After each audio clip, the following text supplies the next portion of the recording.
Hello, I'm Maxine Woon. As with most teenagers in the early to mid-60s, I was interested in music, dance, and particularly the dance music of the day. As a result, I started collecting records I liked. In the early 60s, before I progressed to liking soul music, my musical preferences were the blues and Bob Dylan, and this is what I started to collect, albeit on a small scale.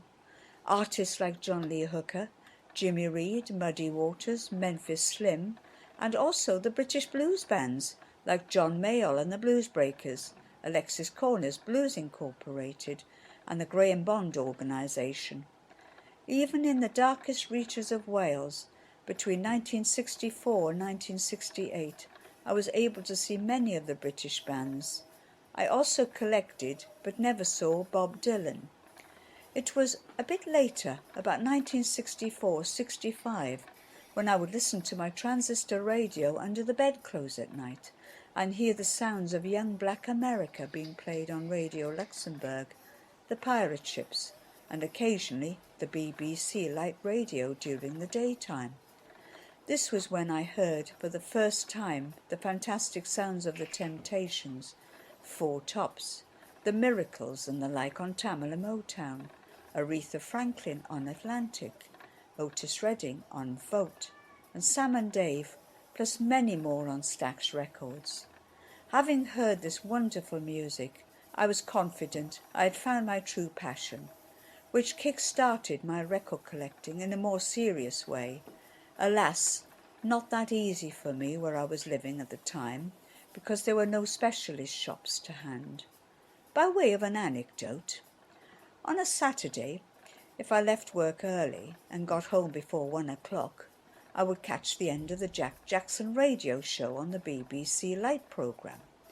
Jack always used to play a soul tune in the last 5 to 10 minutes of his show, and if I left work early and got home quick enough, I would hear one.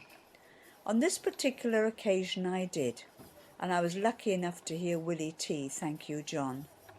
Willie T.'s real name being Wilson Turbenton, who was from New Orleans, and this record had been finally released on British Atlantic Records. I loved it so much I had to have a copy.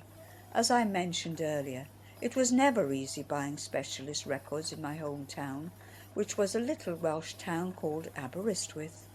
The only place I could buy any of my records was Boots the Chemist, and they needed to order them for me. This one was no exception. They didn't have it in stock. What seemed a long 3 weeks later, when my record finally arrived, I was even more thrilled that I was getting value for money on discovering yet another wonderful tune, Walking Up a One-Way Street on the B-side. At the time, Walking was being played in the clubs like the Twisted Wheel and the Golden Torch, just to name a few.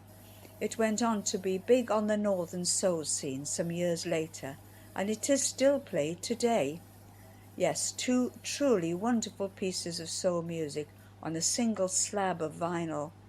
The icing on the cake came in 2000, when the man himself signed it for me at the Cleethorpes Soul Weekender. Sadly, Willie T. passed away in 2007. He is gone, but some 53 years later, his music and my record collecting continues.